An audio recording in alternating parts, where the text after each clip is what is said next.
bandingkeun maham ilmu jeung salat sunnah masih luhuran keneh maham ilmu. Komo urang datang ti jauh aya lengkahna, aya ngaluarkeun ongkos, aya meuli uduk, semacam di jerona teh. Oh, pohara jasa. Juk diuk nundutah nundutan bae ge leuwih gede tibatan salat sunah. Nundutanana eta masyaallah. Pohara jasa. Hendak ngalah ganjaran ngajina nundutan. Pohara jasa. Lantaran lamun urang ibadah teu make ilmu acak-acakan. Lamun urang ibadah teu paham kanu diibadahan acak-acak. Wal amalul qalil yanfa'u ma'al ilmi billah. Amal nu saeutik pohara luar biasa manfaatna disertai nyaho ka Gusti Allah Subhanahu taala. Wal amalul katsir la yanfa'u ma'al jahli billah. Amal anu saadag-adag, amal anu sababaraha godag, godag. Loba-lobana tapi bodoh ka Allah teu manfaat saeutik-eutik aja. Teu puguh atuh ibadah bari teu nyaho ka Gusti Allah mah. Mun teu nyaho ka Gusti Allah ke ibadahna salat bae ngahareupna teu puguh. Babacaanana diganti ku make bahasa Indonesia bisi teu ngartieun meureun Allah teh. Pan bolon eta kos kitu. Teu ngarti ka Allah mah acak-acakan ibadah teh. Ditarjamah Fatihah teh dina salat teh geus teu kudu make Fatihah. Allahu Akbar na ge urang bahasa Melayu mah Allah yang Maha Agung. Atuh bahasa Jawa mah meureunna Allah Maha. Terus kabeh ditu da. Gitu. Itu tengarti ka Allah mah kos kitu. Mentak 2 rakaat jelema nu paham ka Allah, nu ngarti ka Allah, salat dengan 2 rakaat berbanding 1000 rakaat jeung nu teu ngarti ka Allah masih ke dibandingkeun jeung 1000 rakaat beratan nu 2 rakaat. Tuh coba bayangkeun maca la ilaha illallah anu paham ka Gusti Allah. Komo geus datang ka hakikat mah hiji la ilaha illallah wali nu geus paham ka Gusti Allah dibandingkeun mun ditimbang jeung la ilaha illallah ratusan ribu nu teu paham ka Allah beratan keneh la ilaha illallah hiji dibandingkeun ratusan ribu bahkan jutaan. Antak la ilaha illallah urang mah teu bisa diajak perang. La ilaha illallah teh lamun aya jauh Ambon we muludan amplopna gede. La ilaha illallah na ge embat.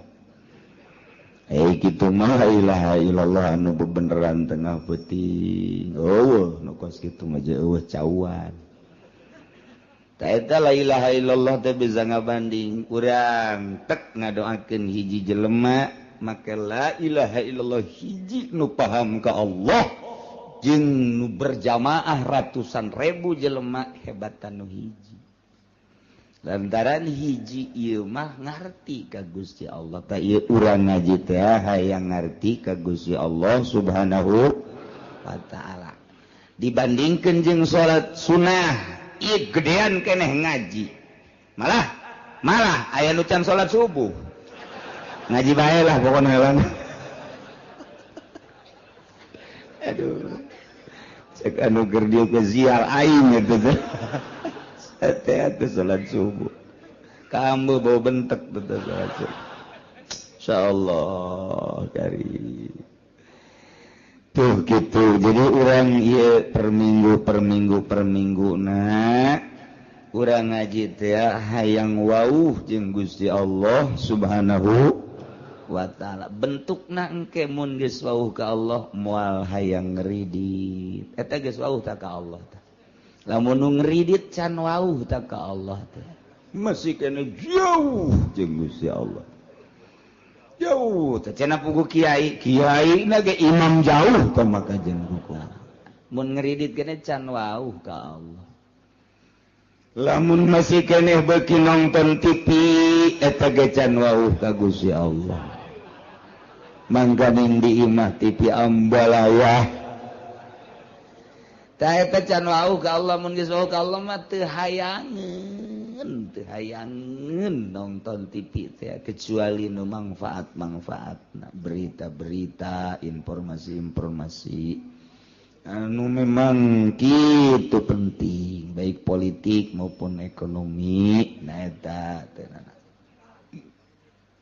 can wauh ta ka Gusti Allah nu kos itu ngaran lamun jelema keur di kantor jelema keur di ladang jelema keur di toko di pasar ngadenge suara azan nyana hare-hare bae can wauh ta jeung Allah ta jelema barang ditempo teh ku urang di Cikupa loba anu teu wauh di Cikupa mah loba anu teu wauh wayah asar ka Citra wayah magrib di jalan kene datang ka imah parawiyeng Isa jupake nonton TV eta di Cikupa teh karitu Ambalaya ka unggal kecamatan Kasepatan mau nuntut ya pasar Kemis doang tekaliwat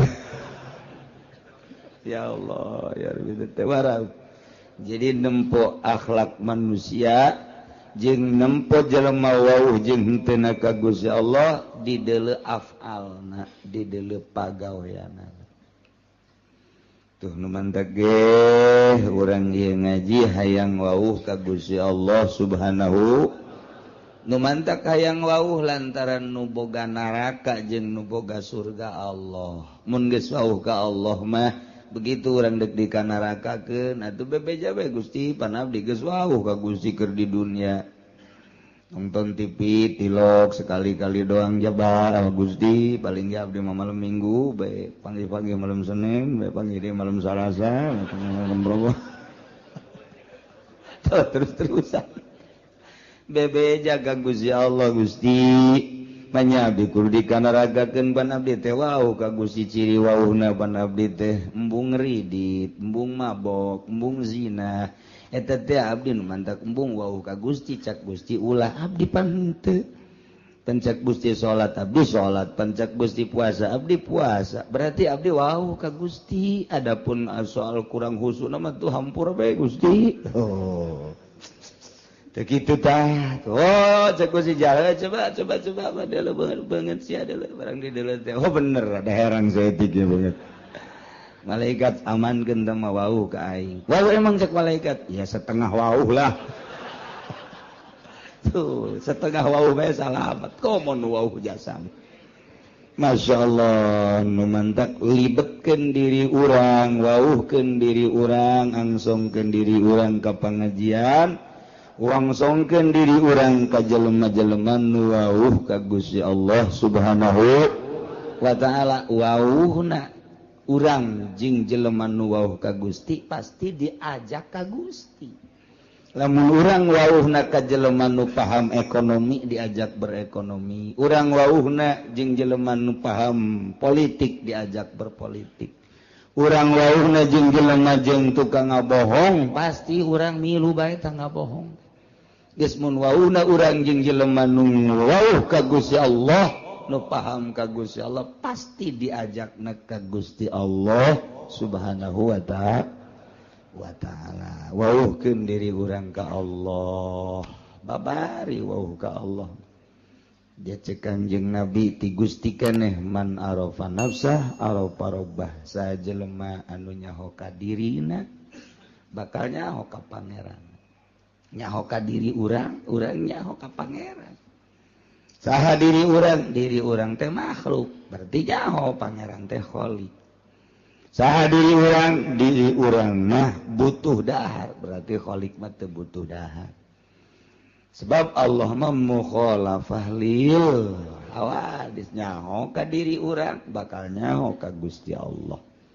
Carana bertauhid coba gerak ti mimiti wujud kidam bako mukhalafatus kabelah dituna terus urang bersyariat bertauhid berangkat ti mimiti aqwal datang ka ahwal urang engke wauh jeung Gusti Allah. Moal bisa lamun eueuh nu nuduh-nuduh geus kudu dituduh-tuduh. Nah iyalah urang ngaji per minggu ieu teh dituduhkeun supaya wauh ka Gusti Allah Subhanahu wa taala. Tadina urang ngaji ka Cilongok can wauh ka Gusti Allah sorangan bae. Barang geus wauh mah jeung Gusti Allah aya jelema nu milu diajak ku urang tawauh tah ganjaran berarti Allah ridhoeun mun urang ngabonceng. Kabeneran nu dibonceng najahe. Lain ridho menang godog bung-bungna. Masya Allah. Urang wae dulur nyegat teh diteureun babaturan nyegat teureun giliran bae bangsa konde. Lain orang dia diajak malah teu daekeun dipaksa. Doraka malulu. Ya Allah ya Rabbi wauhkeun diri urang ka Allah abeh manteng ibadah ka Gusti Allah mun geus manteng nikmat geura salat teh moal karasa. Moal karasa sedekah ge moal aya hook lantaran sedekah teh nu dideuleuna makna daripada sedekah. Kurang mah hitung-hitungan boga duit 100.000 sedekah ka fakir miskin 10.000 masih dihitung-hitung keneh. Aduh, kurang ge 90.000. Jadi kurang 10.000 hese neanganna mangkaning eta. Urang mah pabelit jeung kos kitu bae tapi lamun tek mah ningali ganjaranana 10.000 dititipkeun berarti pake meuli sorga. Naon hartina duit 10.000 lamun dibandingkeun jeung sorga Allah. Tah lamun nu kadeuleuna sorga nu kadeuleuna bidadari tuh digerokeun deui pake mesin kadieu sia urang ye kabeh ye urang ngalahin kadieu sia urang 5.000 bae dicokot deui kombalian tah amoh sodako make kombali teu kira-kira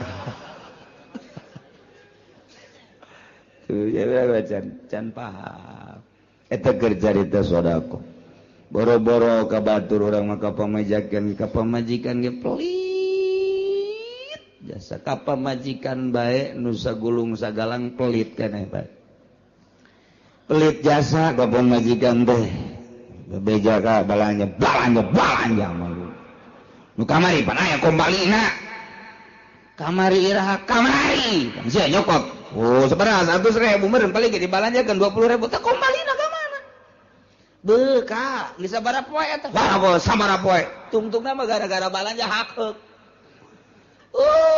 Kadenge kata tangga. Masya Allah. Kuruda oke ka balanja tah. Ka balanja di tah.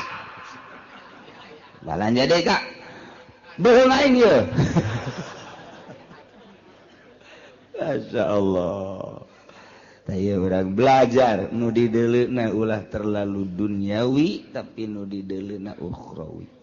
Bakal harampang kabeh nikmat belajar kos kitu teh kudu belajar kudu belajar lah mun teu belajar mah tumal bisa naon kudu belajar ke geus belajar bisa geus bisa jadi ahli geus ahli mah nikmat ahli sedekah ahli ngaji ahli salat ahli mun geus datang ka ahli mah nikmat naon moal datang ka ahli mun teu belajar heula geus belajar heula urang boga duit sabaraha dia 10.000 1.000 heh belajar boga duit sabaraha dia kali 20.000 2.000 heh sia boga duit 100.000 ya belajar 1.000 kali heh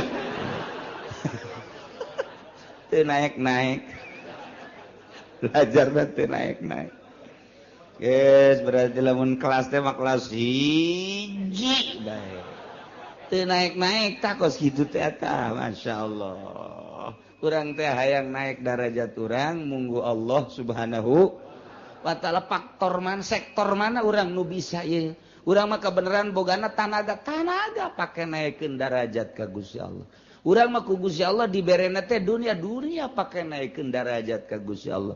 Urang mah diberena ilmu ku Gusti Allah, ilmu pake naikeun derajat ka Gusti Allah. Allah mere fasilitas ka urang teh titah digunakeun buat naikeun derajat urang, henteu kudu jadi kiai bae, henteu kudu jadi pengusaha bae, naon fasilitas nu aya di diri urang akur bae. Akur bae pake naikeun derajat, urang dibere dunia. Coba dunia pake naikeun derajat henteu. Urang dibere tanaga, coba tanaga pake naikeun derajat henteu ka aing cak Allah ye. Pake teterekelan teh dibere ilmu, dibere wawasan, dibere ilmu politik, dibere ilmu ekonomi, dibere ilmu agama, dibere ilmu budaya lain sebagainya. Pake naikeun derajat apa henteu? Ieu fasilitas ti Gusti Allah, tinggal urang apa? Ongkos maca Quran, kita maca Quran, cakolot baheula pan aing mah baheula unu maga. Lain teu hayang cakolot teh. Ngan aing mah apal lisan ku ari teh ngan apalna 3 doang. Hiji Fatihah, 2 Qul ya 3 kulu. Jasa kituna ti baheula aing mah ku ari atuh deuk belajar teh hese. Eta teh Quran dibulak-balik bae. Bismillahirrahmanirrahim. Batur mah nu bisa maca Quran fasilitasna atuh. Nya nama lantaran bisa nasa kitu atuh eta bae. Fatihah, dolin, kulya, us, kulhu deui. Fatihah deui kulya, kulhu deui. Fatihah deui kulya, kulhu deui. Datang ke malaikat geus teu nyatet-nyatet. Nyaho aing babacaan siang mah.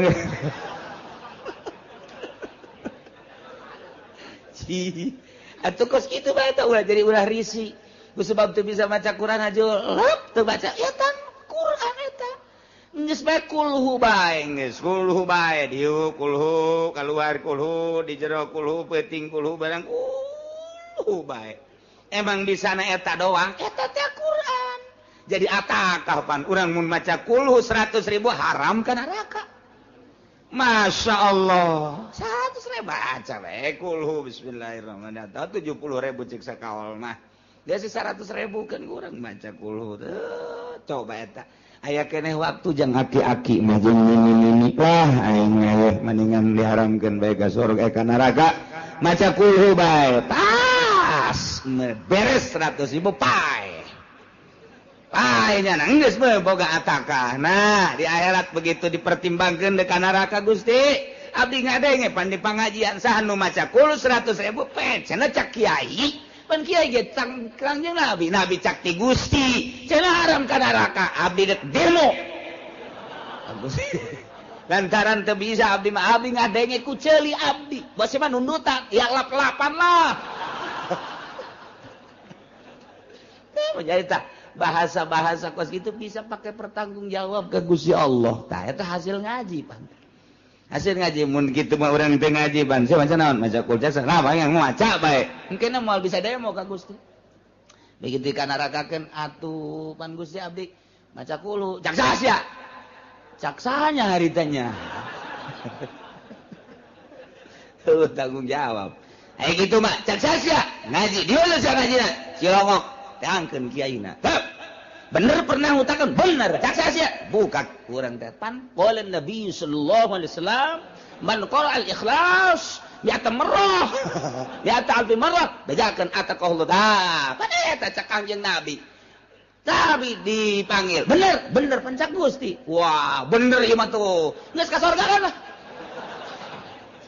cak malaikat ieu catatanna aya nonton TV geus sampura ampura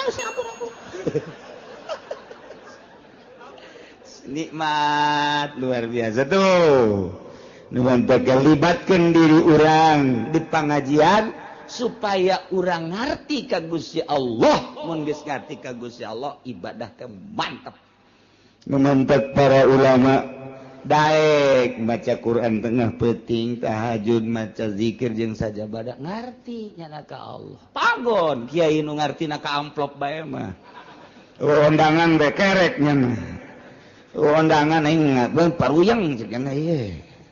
Duh, hese cek.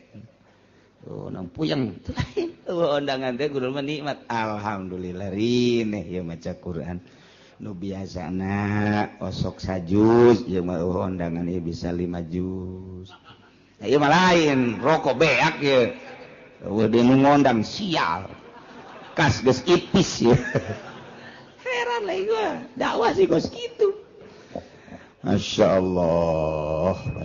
Tah wauhkeun diri urang carana supaya urang wauh libatkeun di pengajian abeh urang ngarti kanu diibadahan ku urang sebab wal amalul qalil yanfa'u ma'al ilmi billah wal amalul katsir la yanfa'u ma'al jahli billah.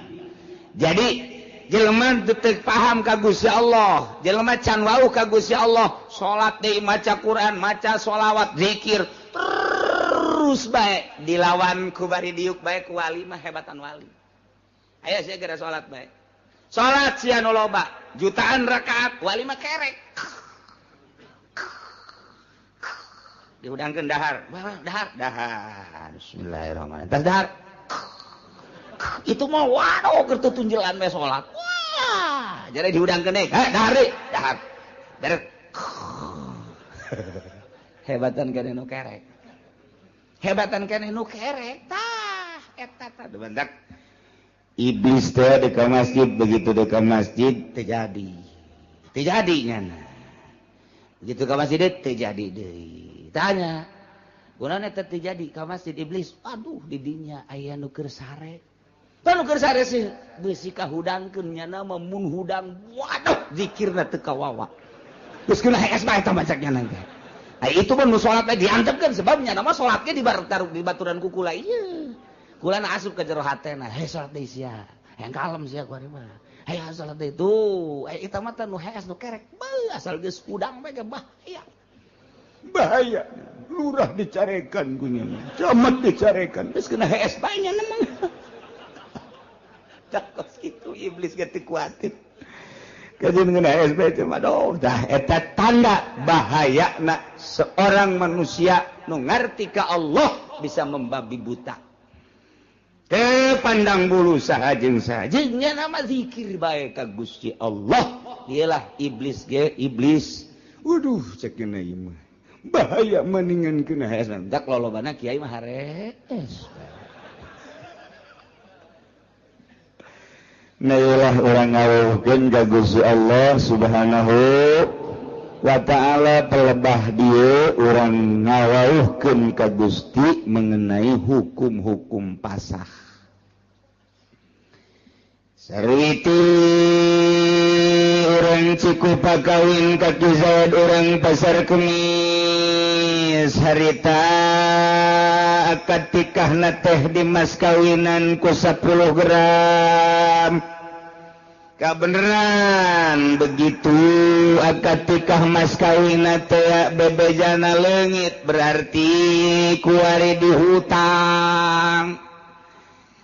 Cek walinaan ka tuka wazawatuka binti sarwiti bimahri 10 gram zahaban. Isya kontan apa hutang? Ceknya leungit di jalan. Berarti muajalan hutang 10 gram hutang. Wabil tu nikah bimahril mazkur. Ajal. Kuring nerima nikah ka Nyi Zarwiti 10 gram hutang. Oh masalah di hutang teh masalah. Masalah. Sarua bae jadi. Barang geus kitu caritana deuk disarean ku Ki Zaid. Cek Zarwiti kula mah moal wakas sare bareng lamun mas kawin can dibayar. Oh sia Sarwiti sosoreun lain sosoreun sebab mas kawin eta adalah gaganti bud'i. Bud'i teh bahasa Arab, bahasa urangna naon? Gaganti apem. Apem ge can kaharti keneh gaganti surabi nu beulah nu aya cengkehan jerona. Aduh, tah juga arti bae kurang cukup. Urang cukup memang deet pikiranana. Dibere bud'i teh ketega arti naon bud'i cekna bahasa Arab jinganan datu diaji kurang Cikupa bahasa ortodok Bagori maka harti. Oh, Surabi beulah aya cengkehan. Heeh. Anu sok seuri sakapeung baeud sakapeung. Eta. Ya cek awe emang sok baeud sarua bae. Aduh. Adena aing ngaji cek awe nya obek barang aing sok baeud burung. Tah. Cek Sarwiti kula mah moal lantaran mas kawin teh iwadun anil budi gaganti liliron tina bobogaan kula berarti nya murah 10 gram nya dihutang kuari lamun dibikeun bae atuh gagantina bisa Cek Sarwiti mun can dibayar moal tugas karek balik ke latur usaha jung atuh didoakeun Cek Sarwiti teh ka ulah ngambek nyangan ieu mah kula mah hayang ge hayang dibayar doang mas kawin. Oh teu tanah cintaku tetap padamu. Masyaallah ngadengi cintaku padamu ringkak bulu aing mah. Nah, usaha eta dikersakeun ieu Kiki Zaid teh usahana ngajejes. Pas kawin di PHK kuari usaha teu maju-maju malah aya ge sautak saeutik tah tina modal teh dirampas copet beak kabeh mana kontrakan can kabayar mana duit dicopet batur kabeneran deui kabeneran masyaallah kontrakanana bocor Ciki Zaid teh ku kieu teh nyaing hirup ye yuk datang ke pamajikan dek ngahibur diri endahan menta mas kawin waduh Cek Zaid kieu amat geus sabulan ka 2 bulan ka 3 bulan nah ka 3 bulan Cek Zaid teh jaka can boga ieu jang mayar mas moal bisa kulang mah tetep bae mun kakak teu bisa mayar mas kawin kula mah dek meta pembubaran nikah. Waduh, pan berkelanjutan. Mana kontrakan can kabayar, mana modal beak, mana pemajikan yang dibubarkan pertikahanana. Tah, ieu kumaha ieu? Sarwiti rumah tangga jeung Ki Zaid mas kawina dihutang 10 gram. Kuari teu bisa mayar mas kawin geus ditanggokeun datang ka 3 bulan bahkan 5 genep 7 kuari teh hampir 1 tahun can bisa mayar mas kawin keneh bae otomatis si Sarwiti teh panasaran sanggeus panasaran kanyahoan kuari memang bener-bener teu mampu nyi Sarwiti na kuari menta dibubarkeun pertikahanana tah menta dibubarkeunana meunang henteu kulantaran teu bisa mayar mas kawin.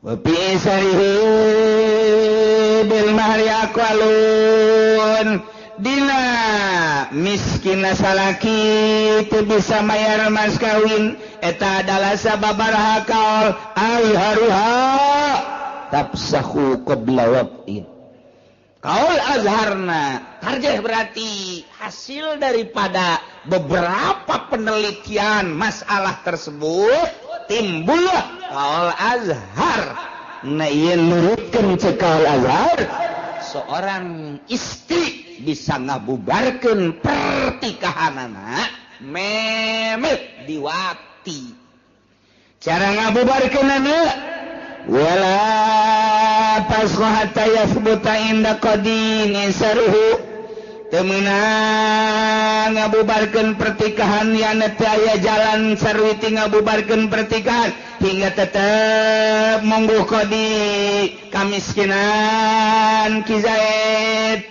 Jadi laporan berarti nyi Sarwiti teh urang Cikupa laporan kuari KKUA Cikupa atau langsung ke kejaksaan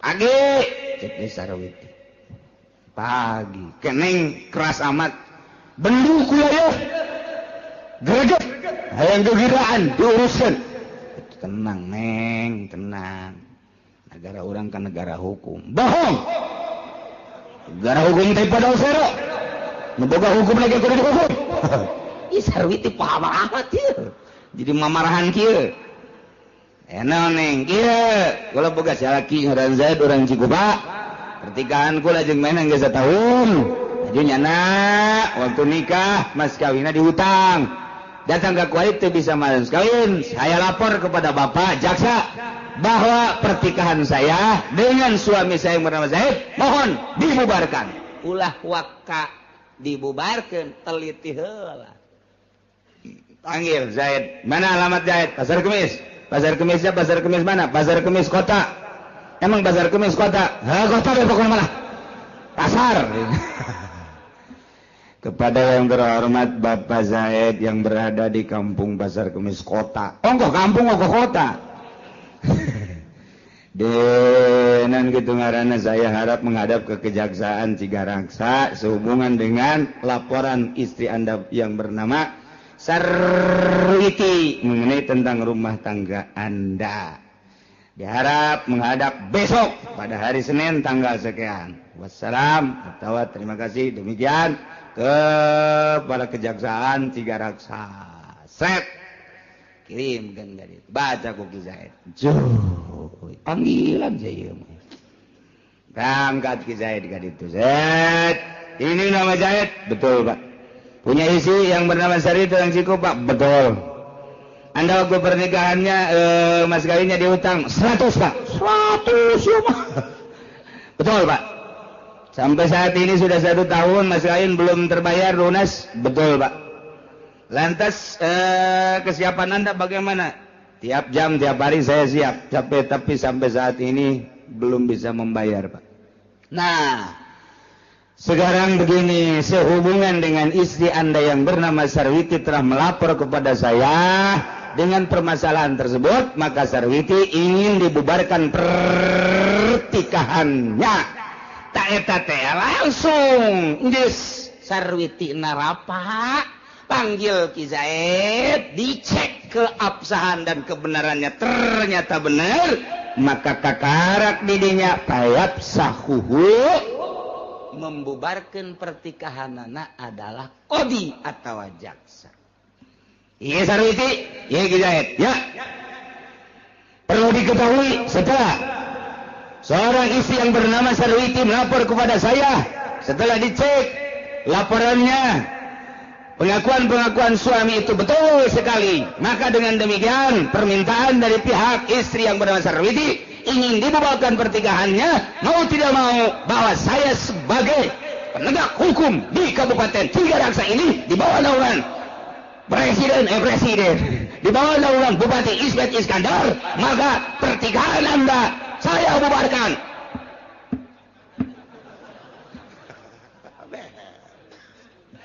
Yes, balik serius ya kan itu. Balik kita. Idah, gesnya sia 3 kali sucian. Beres. Ceki Zaid mueng ngomong bubar jangan bogoh jasa 1 juta kali bogohan sia teu mampu bayar mas kawin. Balik sia. Minta ongkos tolong. Kain lain mere ongkos cak jasa minta ongkos atuh papapan anu berpunya hukum kula ka ditu manya kudu leumpang ka pasar kemis sebelah sia an bakwa kula teh rakyat bapak ongkosan atuh Pak ongkosan tah ongkosan ku aing teh pada duit teh 100.000 saya boga sepeda teh jang aing ke ditu ojol ngaranna tuh tuh kos kitu jadi teu meunang saunang-unang nyaho tak urang jadi wauh eta ka Allah teh kos kitu peraturan Allah teh kos kitu jadi nyaho ku hari urang lantas ye hukum Allah teh direkayasa begitu tak Sarwiti laporan ke KUA KUA bukan urusan saya ini mah urusan saya mah menikahkan urusan membubarkan pertikahan urusan kejaksaan saya mah menikahkan administrasinya gampang sekali tak 400 gampang itu mah kalau ke sana lain lagi. Udah ke sana. Ke sana harus berapa? Urusan sana itu mas saya tidak mau tahu. Datang ke kejaksaan bisa diterima harus ada uang 3 juta. Nu 3 juta iyalah nu pinarakaeun. Cukup jang jaksa kokojayan di neraka ku 3 juta. Sedeng sakitu ge. Alhamdulillahirabbil tolol beralhamdulillah siapa ka neraka.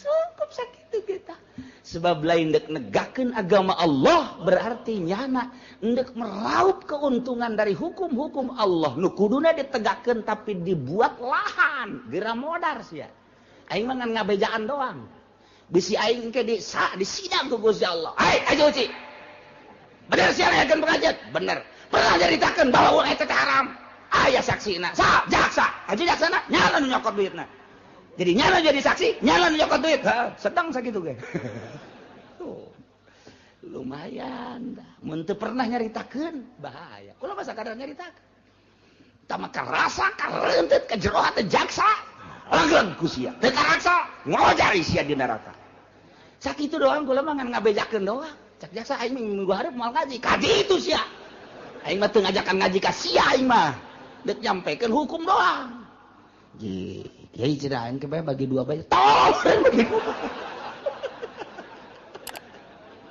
aduh aing geus disogok burung ku jaksa ya Allah ya Rabbi gitulah ieu keur carita hukum jadi di jero hukum aya lahan untuk mengambil keuntungan dari hukum-hukum Al-Qur'an anu geus dijabarkeun ku Kangjeng Nabi dikemas oleh ijma ulama dijadikeun lahan di negara ku hakim-hakim ku jaksa-jaksa mejeuna jang kokojayan di neraka ge lain negakeun jeung ngabereskeun hukum anu berkendala manusia supaya plong jaheuh horeng laporan teh ngeunaheun ternyata karasa adilna Al-Qur'an jujurna jaksa nikmat amat diakuilah ku masyarakat bener-bener jaksa penegak hukum bener-bener Al-Qur'an teh karasa ka jantung karasa ka sanubari karasa ka urat-urat ge ngeunaheun jasa horenganan ketika urang boga kendala dak cair ieu mah kumaha laporan atuh ka ditu sangat mal bisa sia teh laporan lapor teh aja jagana kudu 3 juta encan ongkos encan mun urang jalan dapur emang ya jalan dapur bejana cenah jalan dapur mah aya eta eungapeun tah menghadapi seorang penegak hukum lantaran teu jujur jeung teu adil teh eungap luar biasa di zaman sahabat bajelema hilir mudik ke kejaksaan teh lantaran tanpa make modal nu matak ngeudaheun A disebutkan A B disebutkan B nikmat nu aya mudah-mudahan di negara orang balik di ka negara baheula tentang penegakan hukum sehingga karasa kurang keadilan jeung kejujuran negara orang anu dibawa ku para hakim jeung para jaksa di bawah naungan presiden-presiden terpilih mudah-mudahan seperti eta sehingga orang bisa ngarasakeun nikmat keadilan jeung kejujuran amin ya rabbal atawa anu ngabubarkeun pertikahanana teh ieu adalah izin daripada jaksa lantaran ketua atawa kepala teh bisa ngahukuman ku lantaran sibuk maka aya wakilna anu diizinan ku kepala ketika kepala tidak bisa melaksanakan itu pemutusan hukum maka nu diizinan untuk memutuskan hukum ialah wakil atau naib daripada penegak hukum nu diizinan ku kepala silahkeun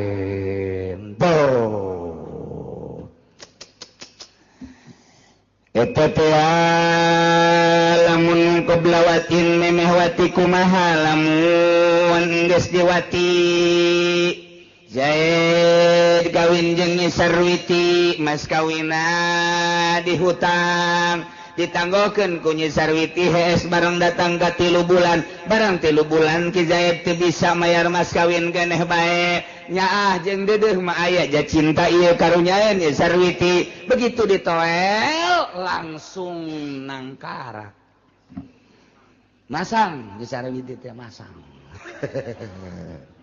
atuh der bae diwati geus kaditu nama meureun ngarasakeun ngeunaheun ieu atuh geus lain sakali 2 kali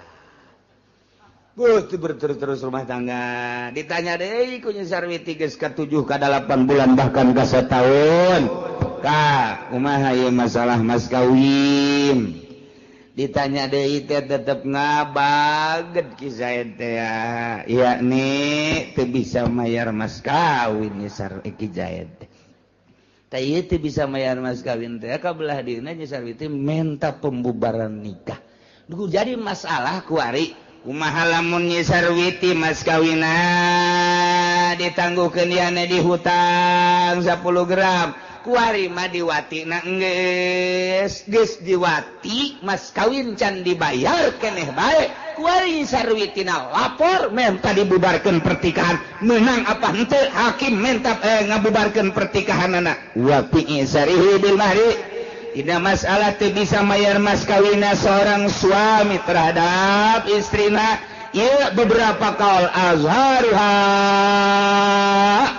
menurut kaul azhar mun memeh wati mah bisa dibubarkeun la ba'dahu teu bisa dibubarkeun pertikahan Nyi Sarwiti terhadap suamina nu bernama Zaid lantaran nyanana geus diwati. Sebab eta mas kawin teh iwadun anil budi kuari can dibayar mas kawina geus diserahkeun lantaran karunya teu bisa dibubarkeun tama walaupun tetep bae hutang bae mas kawin tetep hutang ngan pembubaran nikah mah teu bisa lantaran geus diserahkeun tateh bobogaanana ka Ki Zaid kitu caritana. Eta mah precis ongkos jelema jual beli Zaid ngajual motor kaki Umar harga 10 juta Zaid ngaranna Bai Umar ngaranna Mustari tak eta jual beli geus jadi secara omong-omong 10 juta wari tinggal nyerahkeun dina barangna yakni motor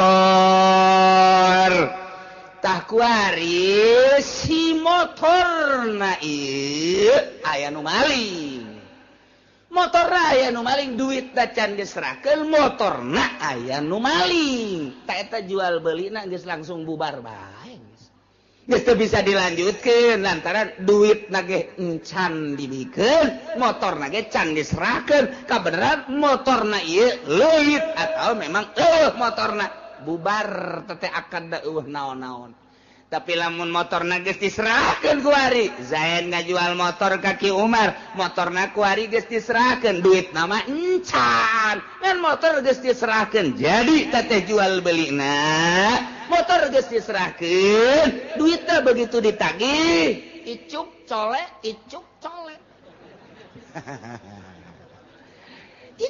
bae terus atawa lain deui cek urang Balaraja mah rebo semen bonen nah ieu jual beulina teu bisa dibubarkeun ku hakim lantaran barangna geus diserahkeun guari mah lain tuntutan per pembubaran tapi tuntutan hutang guari mah jadi teu bisa dibubarkeun geus teh barang lah diserahkeun geus teu bisa dibubarkeun pertikahanana kuari mah tuntutanana hutang lah iraha deuk mayar kuari ge sarua bae ieu teh sarua jeung jual beli Nyi Sarwiti teh ngajual apem kaki Zaid 10 gram cak tukang apem ja apem aing mah aya bae ieu lain apem eta besi apem nu dingiru lain ieu mah nu dibawa setiap saat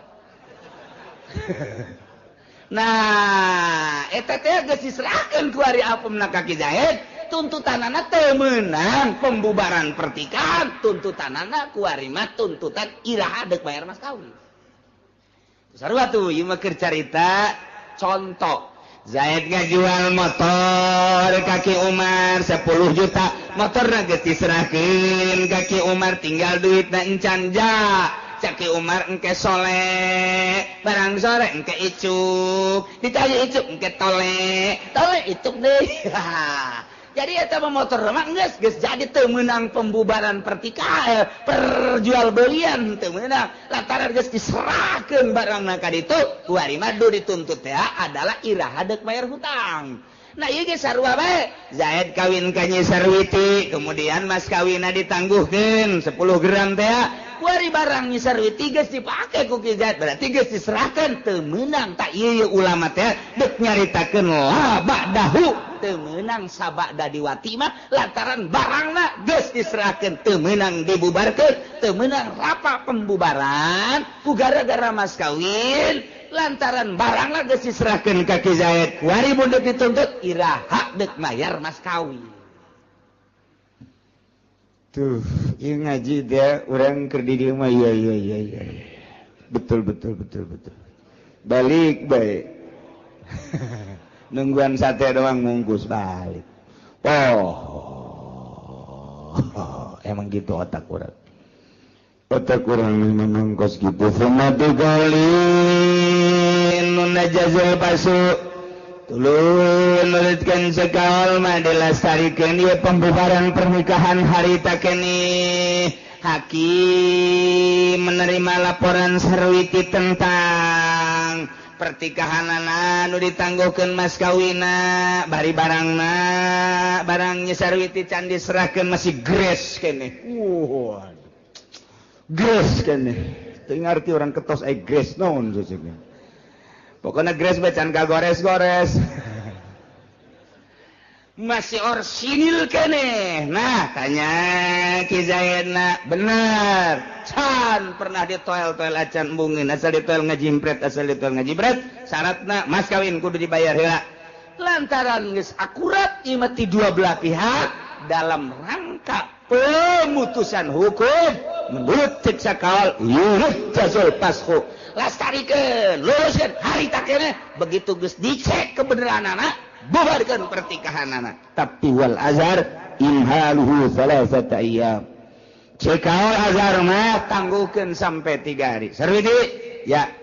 Bapak terima laporan saudara dan setelah dicek kebenaran Ki Zaid pengakuannya betul. Setelah 1 tahun ini dia tidak mampu untuk membayar mas kawin. Dengan demikian Bapak tangguhkan dulu sampai 3 hari. Hari ya udah sekarang hari apa Pak? Sekarang Senin. Berarti pembubarannya Senin, Selasa, Rabu, Kamis silahkan untuk dibubarkan. Maka walahal tasku sabihatar rabi menang ka awewe ngabubarkeun pertikahan anak subuh poean kaopat. Gas ditangguhkeun ku hakim 3 poe, Senin, Selasa, Rabu, Kamis subuh, isuk-isuk geus bisa ngabubarkeun pertikahan. Begitu dak dibubarkeun pertikahan poean kaopat, col Ki Zaid. Assalamualaikum. Waalaikumsalam. Kan tegar amat Ka Zaid. Kaluarkeun gu nya. Naon eta? Mas kawin. Nu bener ka ieu besi barlen doang. Timbang ku sia ka ditu. Kakak geus teu kuat jasa ieu. Geus teu make calana ieu kakak ieu. Aduh, oplo jasa tak Ki Zaid dah. Kayak kula nungguan aja, ieu mah di Cikupa ieu aya toko emas tadinya. Silakan. Datang ke toko emas. Pak, ini Mas Asi apa bukan? Sini. Kotek. Ya, betul. Mas Asi. Timbang. Begitu ditimbang, tak betul 10 gram. Serinya Sarwiti. Wih Sarwiti di toko emas kene geus morosotkeun calana. Geus dijingjing calana teh. Naik ojek cek tukang ojek ieu bau naon ya cenah. Cenah kiai macem-macem emang kitu pugu. Datang ka imah. Waalaikumsalam. Eta naon Sarwiti? Sempak.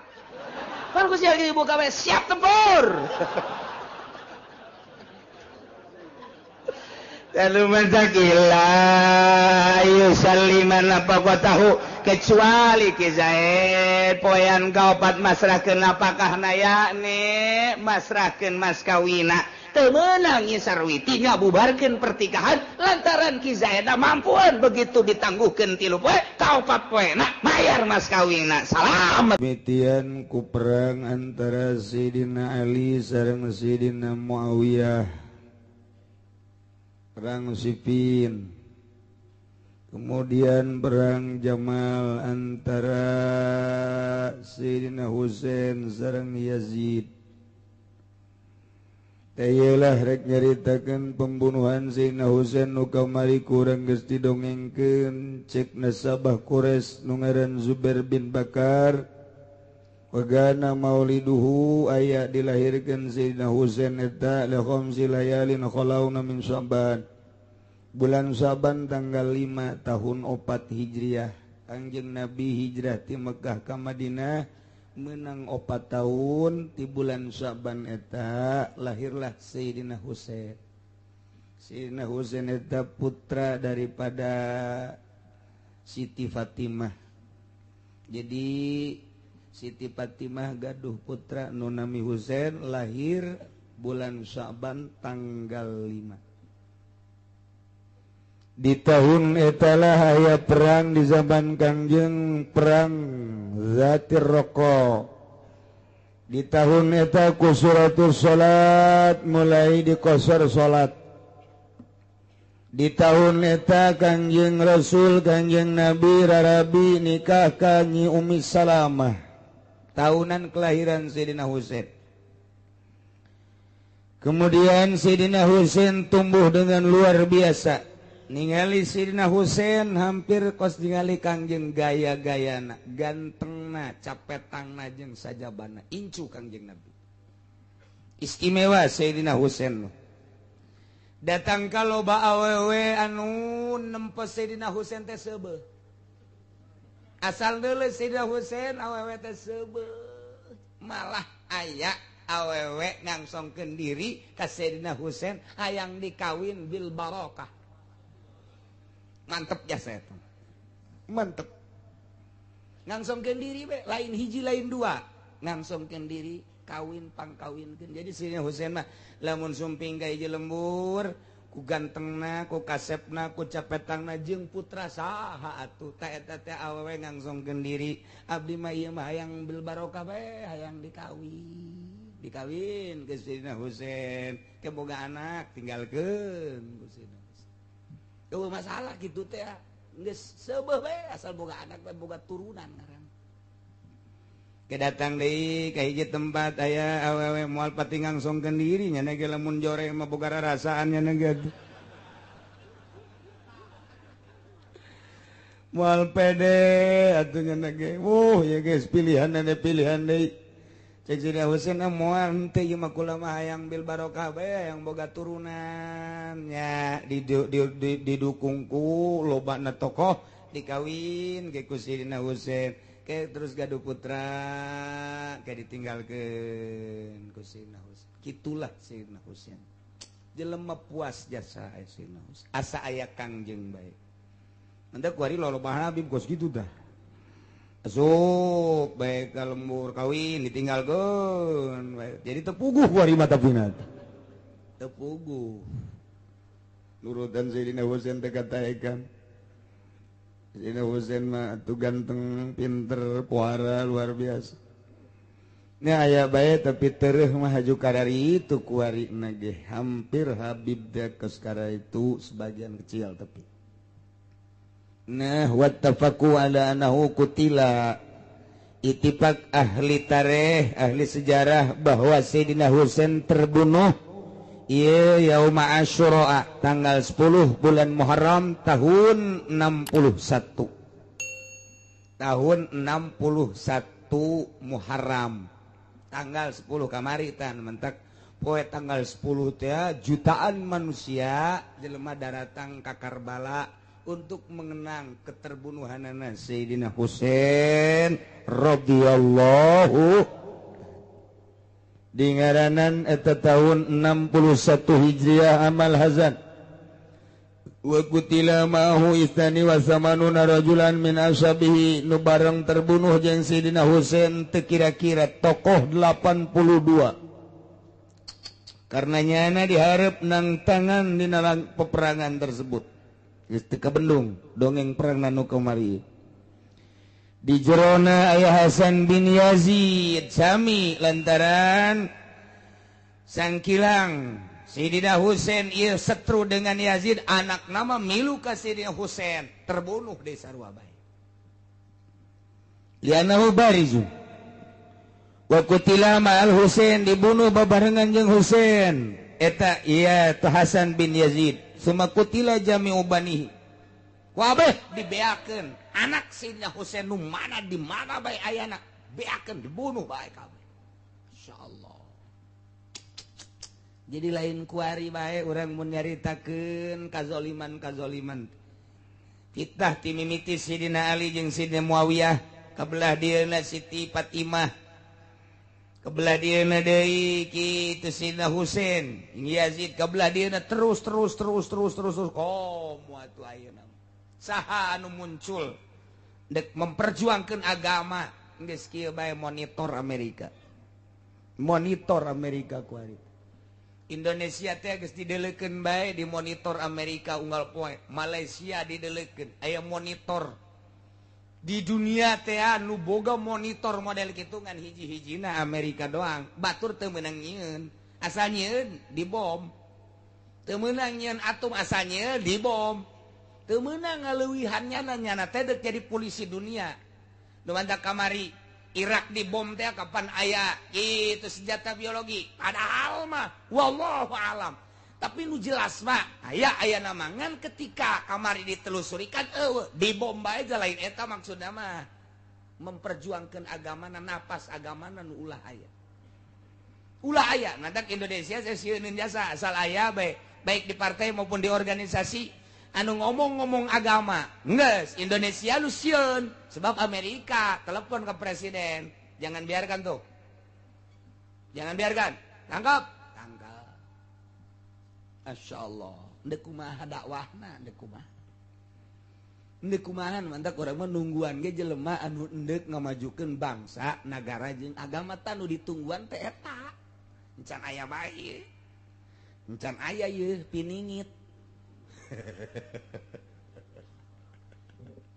Masya Allah jadaya ya kesatria jadaya iraha kiai ayana engke bakal aya tetep kuari keur tapake nih jelemana keur tapake nih henteu bisa henteu tapak mah moal bisa tetep bae kudu nu tapak bae Kangjeng Nabi baheula tapak di luhur pun ka handap eta teh jadi pejuang tapak heula.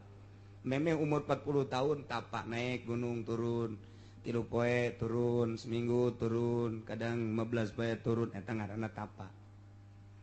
Terus Bung Karno tempat pertapaanna tuh luar biasa. Gus Dur tukang tapak Soeharto sarua bae walaupun kejawen nyana tapak.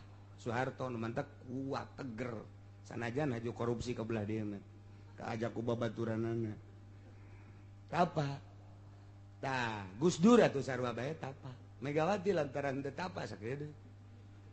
Tetep bae teu. Jadi pemimpin Indonesia mah kudu pertapa. Sebab di Indonesia mah nu baheula kuat teh ieu pendidikan pondok pesantren. Di zaman Belanda teh can aya sakola nu aya pondok pesantren, raja-raja teh mah santren. Urang bacaan coba ge sejarah raja Jawa Timur, Jawa Tengah, Jawa Barat kabeh malah santren. Jadi pendidikan nu paling tiheula teh pondok pesantren. Baca geura baheula kula keur sakola zaman kan Arok. Zaman Empu Sindok. Iya tuh pesantren terus datang ka kuari-kuari nah ieu timbul aya pendidikan formal nu kuari teu saimbang lantaran pendidikan batin. Raja-raja baheula teh bisa perang bisa damai lantaran batinna luar biasa. Mun urang nyaritakeun raja baheula aya aturan gunung diangkat pan ku leungeun. Gunung teh diangkat ku leungeun, lain alagaan baheula.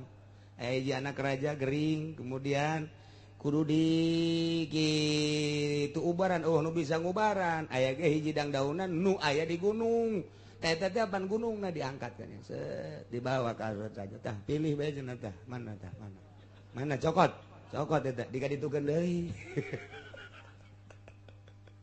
Masya Allah ya terus disusul ku zaman kewalian atuh ahli tapak kabeh ahli tapak kuari mah ulah kudu tapak di gunung ulah kudu tapak di leuweung tapak kredit bae tapak kredit jeung tanpa ulah narima duit di pamarentah geus jadi wali teh budak teh ulah merengket bae geus merengket mun aya pamarentah mawakeun duit ka dinya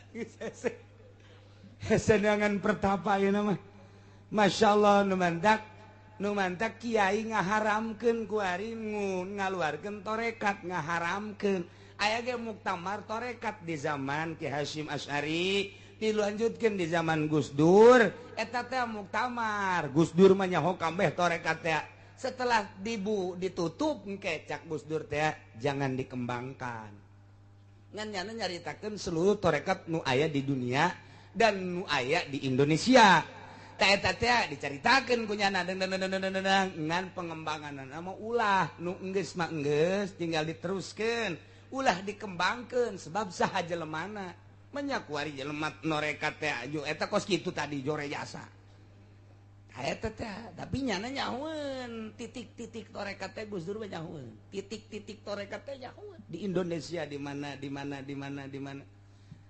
sebab nyana mah geus was kitu gitu teh naon wallahu alam nah iya keur carita itu keturunan Sayyidah Husain dipangkas kabeh kutila jami'u banihi beak kabeh nya sahiji doang illa aliyan al musamma bi Zainil Abidin ieu nu nerus ka dia zikir teh Zainal Abidin terus eta lantarannya nama ditangkap gering Painahu kana maridon tenentangnya nama temilu perang gering waktu eta aya bagus data gering tur ditangkep pau kita asiron badlaqati abihi sabada dipayahan bapana jeung dulur-dulurna kabeh nyana doang lantaran gering dijadikeunlah boyongan perang aman kabelah dina terus tanun terus teh tidinya terus di Zainal Abidin terus kabelah lobana habaib lobana syarifah kuari eta teh nyesa hiji doang Ali nu ngaran Ali nu terkenal Zainal Abidin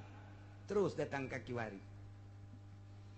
wa qutila faru ihwatil Husain wa bani amamihi dipangkas deui dibunuh seseurna dulur Sina Husain berikut turunan paman-pamanna nu mantak ayana zamanainu ibki bi ibratin wa awilin wan nabiin adabti ala rasul mata ngalengis anjeun neteskeun cai mata ceurik anjeun dengan membaca sejarah Sayyidina Husain berbagai ibrah wa awilin wan nabiin langsa anjeun nyeluk anjeun ngagero katurunan Kangjeng Rasul caritakeun mun urang nyaritakeun Sayyidina Husain nyambung jeung turunan Kangjeng Rasul beak kabeh waktu harita dipangkas tinggal mata bae sedih keturunan Kangjeng Rasul teu aya sabatun kuluhum li solbi Ali nu 7 eta teh turunan Sayyidina Ali qad usibu geus maot kabeh tinggal hiji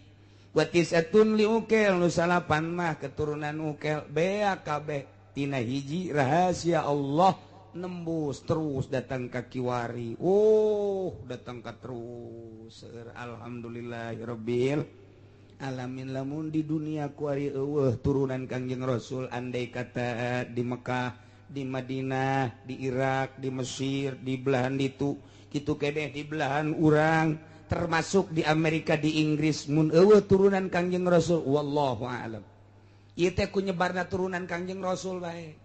Alhamdulillah kaunggal negara jadi teger perasaan. Beda geura ge. Urang lamun berhadapan jeung Habib mah beda. Artina beda teh kumaha? Endeukna mawana ka tauhid bae. Nyana mah endeukna ka tauhid sanajan jelemana mah mabok. Mabe baloba nu mabok nu zina tuh sarua beja jelemanya ge. Ketika mabok, ketika zina, tapi tek we ngomongna bertauhid bae eta Habib. Beda na kosi sebabnya nama memang zatiahna logamna aslinya nama memang keturunan Kangjeng Nabi urang Kangjeng Nabi Muhammad sallallahu alaihi wasallam beda bae ngan urang teresep teh ka akhlakna teresep teh ka etikana adapun zatiahna mah atuh mulia nu mantak teu eureun nya mah dakwah cicing di mana deuk ngembangkeun agama cicing di mana deuk ngembangkeun agama mantak lamun geus mulusna Habib mah kajen gugum ge asal ret inget ka Gusti Allah mulai nyana geus hudang ti peuting moal kebal jadi wali sakedeung Habib mah asal beneran tat iceus geus urang mah pan ieu sok kitang digosokan ge hideung deui digosok atuh barlen jigana digosok pae mencereng kanginan we pan hideung deui komo atuh kacayan mah atuh geus busem Tapi Habib mah saset ya, poles, herang bae, herang bae. Mantak ulama nu teger cak Kangjeng Nabi, ieu bakalna turunan kula bae. Sanajan rentul ulama nu lain turunan ulama beak ku sekupi bakalan kitu. Tah kitu bab Kangjeng Nabi nyarita cukup bae al ulama warasatul anbiya, pewaris Nabi ilmuna moal kuat nyekelan ilmu Nabi mun lain turunan Nabi. Dina bisana tetep bae ngolembar bae. Di mana bae di dunia, di Timur Tengahna, di ASEANna, di Eropahna, di Amerikana, di Australiana, anu teger jekelan ilmu Kangjeng Rasul, turunan Kangjeng Rasul. Teliti kurang, teliti aya kiai di Pandeglang gagah amat, teliti pasti kadituna nyambung ka Kangjeng Rasul. Jawa Tengah teliti aya ieu gagah amat, pasti kadituna nyambung ka Kangjeng Rasul.